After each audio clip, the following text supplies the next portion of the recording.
Súmula 653, no Tribunal de Contas Estadual, composto por 7 conselheiros, 4 devem ser escolhidos pela Assembleia Legislativa e 3 pelo chefe do Poder Executivo Estadual, cabendo a este indicar um dentre auditórias e outro dentre membros do Ministério Público, e um terceiro à sua livre escolha.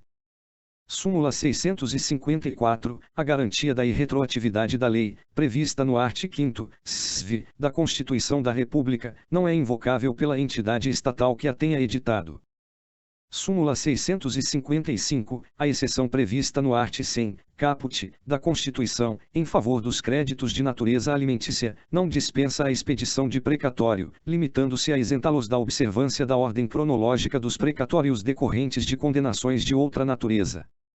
Súmula 656, é inconstitucional a lei que estabelece alíquotas progressivas para o imposto de transmissão inter vivos de bens imóveis, ITB com base no valor venal do imóvel. Súmula 657, a imunidade prevista no art. 150, sexta, d, da Constituição Federal abrange os filmes e papéis fotográficos necessários à publicação de jornais e periódicos. Súmula 658, são constitucionais os arts. 7º da Lei 7.787/89 e 1º da Lei 7.894/89 e da Lei 8.147/90, que majoraram a alíquota do fim social, quando devida à contribuição por empresas dedicadas exclusivamente à prestação de serviços. Súmula 659, é legítima a cobrança da COFINS, do PIS e do FIM social sobre as operações relativas à energia elétrica, serviços de telecomunicações, derivados de petróleo, combustíveis e minerais do país. Súmula 660, não incide ICMS na importação de bens por pessoa física ou jurídica que não seja contribuinte do imposto. Súmula 661, na entrada de mercadoria importada do exterior, é legítima a cobrança do ICMS por ocasião do desembaraço aduaneiro. Súmula 662, é legítima a incidência do ICMS na comercialização de exemplares de obras cinematográficas, gravados em fitas de videocassete. Súmula 663, os 1º e 3º do art. 9 do DIEL 406/68 foram recebidos pela Constituição. Súmula 664, é inconstitucional o inciso V do art. 1º da Lei 8.033/90, que instituiu a incidência do imposto nas operações de crédito, câmbio e seguros, IOF sobre saques efetuados em caderneta de poupança. Súmula 665, é constitucional a taxa de fiscalização dos mercados de títulos e valores mobiliários instituída pela Lei 7.940/89. Súmula 666, a contribuição confederativa de que trata o artigo 8º, 4ª, da Constituição, só é exigível dos filiados ao sindicato respectivo. Súmula 667, viola a garantia constitucional de acesso à jurisdição à taxa judiciária calculada sem limite sobre o valor da causa. Súmula 668, é inconstitucional a lei municipal que tenha estabelecido, antes da emenda constitucional 29/2000, alíquotas progressivas para o IPTU, salvo se destinada a assegurar o cumprimento da função social da propriedade urbana. Súmula 669, norma legal que altera o prazo de recolhimento da obrigação tributária não se sujeita ao princípio da anterioridade. Súmula 670, o serviço de iluminação pública não pode ser remunerado mediante taxa. Súmula 671, os servidores públicos e os trabalhadores em geral têm direito, no que concerne ao RP de abril/maio de 1988, apenas ao valor correspondente a 7/30 de 16,19% sobre os vencimentos e salários pertinentes aos meses de abril e maio de 1988, não cumulativamente, devidamente corrigido até o efetivo pagamento. Súmula 672, o reajuste de 28,86%, concedido aos servidores militares pelas leis 8.622/93 e 8.627/93, estende-se aos servidores civis do Poder Executivo, observadas as eventuais compensações decorrentes dos reajustes diferenciados concedidos pelos mesmos diplomas legais. Súmula 673, o art. 125, 4º, da Constituição não impede a perda da graduação de militar mediante procedimento administrativo. Súmula 674, a anistia prevista no art. 8º do ADCT não alcança os militares expulsos com base em legislação disciplinar ordinária, ainda que em razão de atos praticados por motivação política.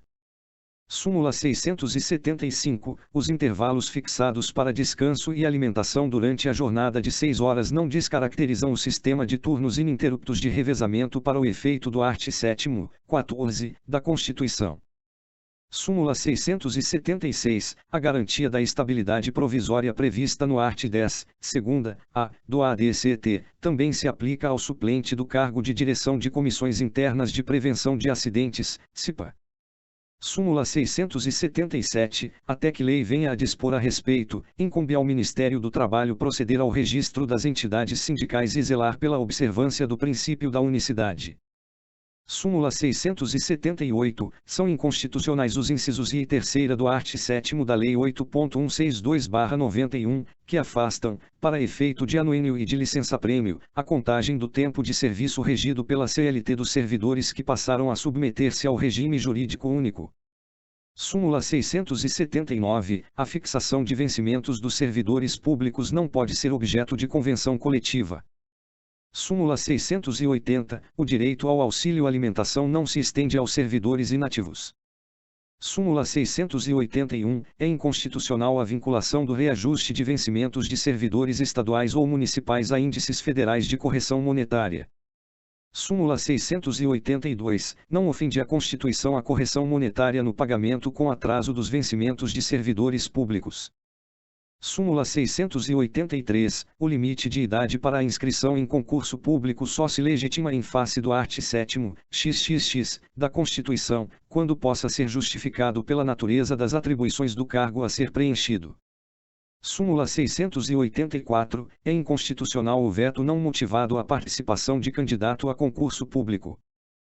Súmula 685, é inconstitucional toda modalidade de provimento que propicie ao servidor investir-se, sem prévia aprovação em concurso público destinado ao seu provimento, em cargo que não integra a carreira na qual anteriormente investido.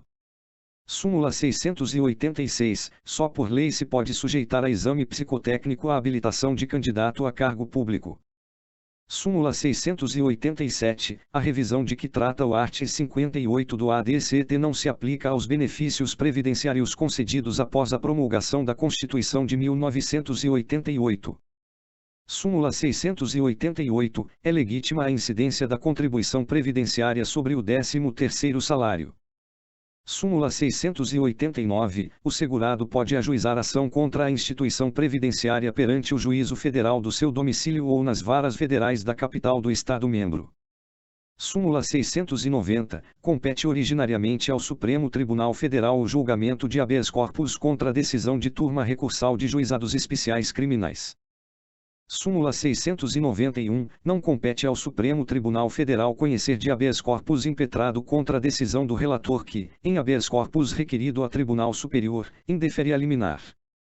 Súmula 692, não se conhece de habeas corpus contra a omissão de relator de extradição, se fundado em fato ou direito estrangeiro cuja prova não constava dos autos, nem foi ele provocado a respeito.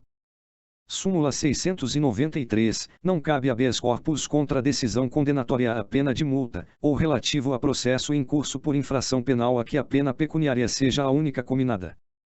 Súmula 694, não cabe habeas corpus contra a imposição da pena de exclusão de militar ou de perda de patente ou de função pública. Súmula 695, não cabe habeas corpus quando já extinta a pena privativa de liberdade. Súmula 696, reunidos os pressupostos legais permissivos da suspensão condicional do processo, mas se recusando o promotor de justiça a propô-la, o juiz, dissentindo, remeterá a questão ao Procurador-Geral, aplicando-se por analogia o art. 28 do Código de Processo Penal. Súmula 697, a proibição de liberdade provisória nos processos por crimes hediondos não veda o relaxamento da prisão processual por excesso de prazo. Súmula 698, não se estende aos demais crimes hediondos a admissibilidade de progressão no regime de execução da pena aplicada ao crime de tortura. Súmula 699, o prazo para interposição de agravo, em processo penal, é de 5 dias, de acordo com a Lei 8.038/90, não se aplicando o disposto a respeito nas alterações da Lei 8.950/94 ao Código de Processo Civil. Súmula 700, é de 5 dias o prazo para interposição de agravo contra a decisão do juiz da execução penal. Súmula 701, no mandado de segurança impetrado pelo Ministério Público contra a decisão proferida em processo penal, é obrigatória a citação do réu como litisconsorte passivo. Súmula 702, a competência do Tribunal de Justiça para julgar prefeitos restringe-se aos crimes de competência da Justiça Comum Estadual. Nos demais casos, a competência originária caberá ao respectivo Tribunal de Segundo Grau. Súmula 703, a extinção do mandato do prefeito não impede a instauração de processo pela prática dos crimes previstos no art. 1º do DIE 201/67. Súmula 704, não viola as garantias do juiz natural, da ampla defesa e do devido processo legal a atração por continência ou conexão do processo do corréu ao foro por prerrogativa de função de um dos denunciados. Súmula 705, a renúncia do réu ao direito de apelação, manifestada sem a assistência do defensor, não impede o conhecimento da apelação por este interposta. Súmula 706, é relativa à nulidade decorrente da inobservância da competência penal por prevenção. Súmula 707, constitui nulidade a falta de intimação do denunciado para oferecer contra-razões ao recurso interposto da rejeição da denúncia, não há suprindo a nomeação de defensor dativo. Súmula 708, é nulo o julgamento da apelação se, após a manifestação nos autos da renúncia do único defensor, o réu não foi previamente intimado para constituir outro. Súmula 709, salvo quando nula a decisão de primeiro grau, o acórdão que proveu recurso contra a rejeição da denúncia vale, desde logo, pelo recebimento dela. Súmula 710, no processo penal, contam-se os prazos da data da intimação, e não da juntada aos autos do mandado ou da carta precatória ou de ordem. Súmula 711, a lei penal mais grave aplicar-se ao crime continuado ou ao crime permanente, se a sua vigência é anterior à cessação da continuidade ou da permanência. Súmula 712, é nula a decisão que determina o desaforamento de processo da competência do júri sem audiência da defesa. Súmula 713, o efeito devolutivo da apelação contra decisões do júri é adstrito aos fundamentos da sua interposição. Súmula 714, é concorrente à legitimidade do ofendido, mediante queixa, e do Ministério Público, condicionada à representação do ofendido, para a ação penal por crime contra a honra de servidor público em razão do exercício de suas funções. Súmula 715, a pena unificada para atender ao limite de 30 anos de cumprimento, determinado pelo art. 75 do Código Penal, não é considerada para a concessão de outros benefícios, como o livramento condicional ou regime mais favorável de execução. Súmula 716, admite-se a progressão de regime de cumprimento da pena ou a aplicação imediata de regime menos severo nela determinada, antes do trânsito em julgado da sentença condenatória. Súmula 717, não impede a progressão de regime de execução da pena, fixada em sentença não transitada em julgado, o fato de o réu se encontrar em prisão especial. Súmula 718, a opinião do julgador sobre a gravidade em abstrato do crime não constitui motivação idônea para a imposição de regime mais severo do que o permitido segundo a pena aplicada. Súmula 719, a imposição do regime de cumprimento mais severo do que a pena aplicada permitir exige motivação idônea. Súmula 720, o art. 309 do Código de Trânsito Brasileiro, que reclama decorra do fato perigo de dano, derrogou o art. 32 da Lei das Contravenções Penais no tocante à direção sem habilitação em vias terrestres. Súmula 721, a competência constitucional do Tribunal do Júri prevalece sobre o foro por prerrogativa de função estabelecido exclusivamente pela Constituição Estadual.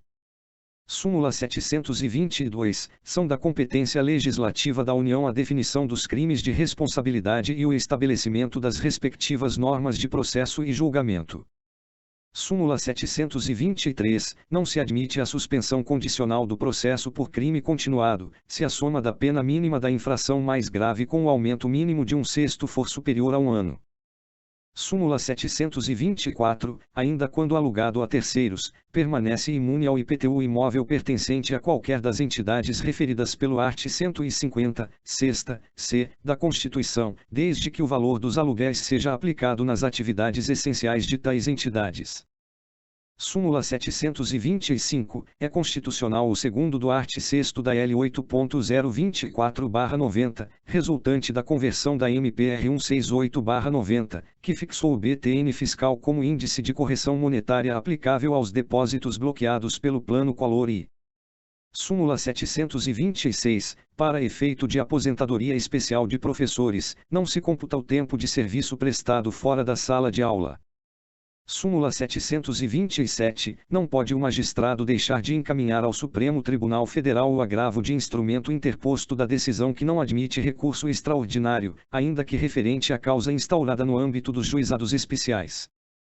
Súmula 728, é de 3 dias o prazo para a interposição de recurso extraordinário contra a decisão do Tribunal Superior Eleitoral, contado, quando for o caso, a partir da publicação do acórdão, na própria sessão de julgamento, nos termos do art. 12 da Lei 6.055/74, que não foi revogado pela Lei 8.950/94.